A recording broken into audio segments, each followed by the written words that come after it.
Chimera is delighted to bring you some of Scotland's most exciting new voices in our Brave New Words readings.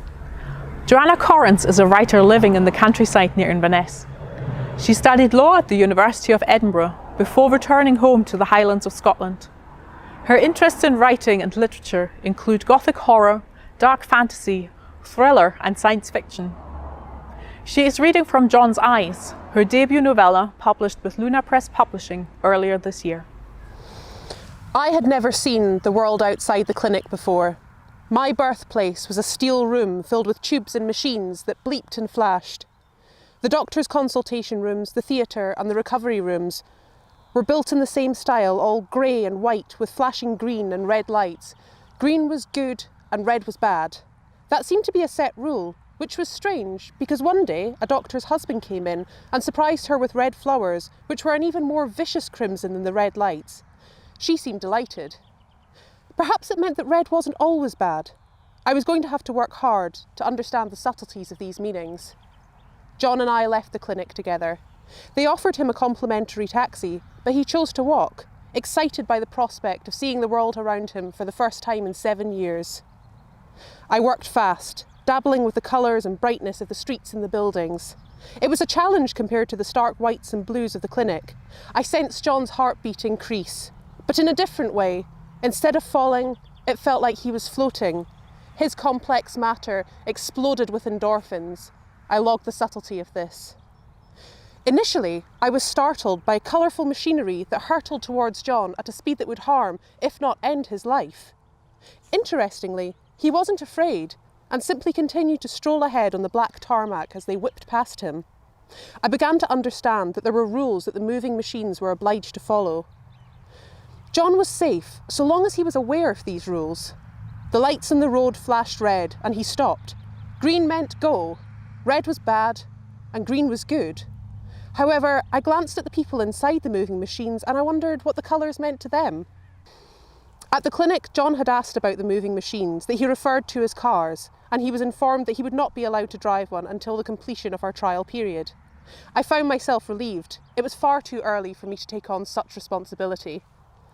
I was surprised to see that there was nobody else like me outside. At the clinic, I had often rolled over to observe my friends either tucked neatly in their glass cases or filling the sockets of their people. Out in the streets, I felt suddenly alone. The fleshy orbs fixed into the people who walked by us either ignored us entirely or, when they did look, they looked through me, seeing only John. Nevertheless, that was unimportant. I had a job to do. As much as I would have liked my friends to come with me, my work had to take priority. We arrived at the train station and at our stop we walked for nearly an hour before reaching John's home.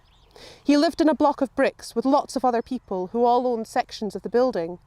Inside some of the sections there were multiple people. Some of the people were very little, with plump faces and a clumsy gait. The little people were accompanied by larger people. I was relieved to find that John had no little people in his section. I struggled to interpret their noises.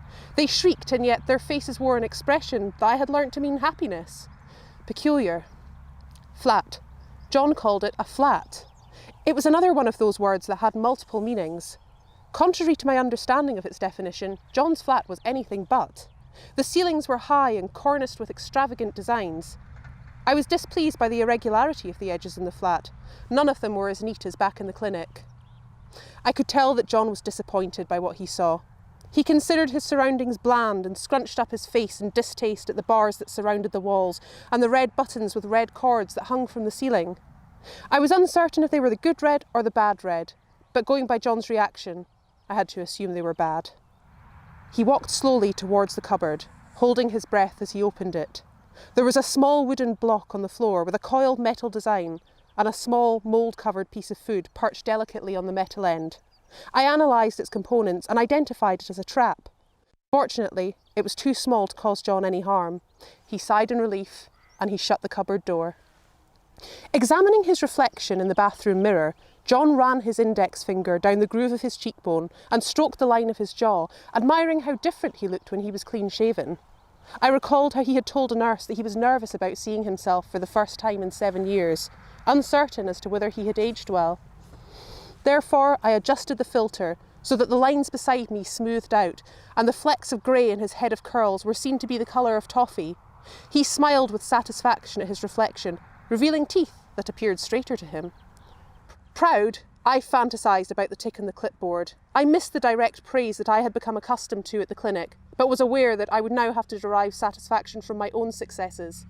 I awarded myself a tick on an imaginary clipboard.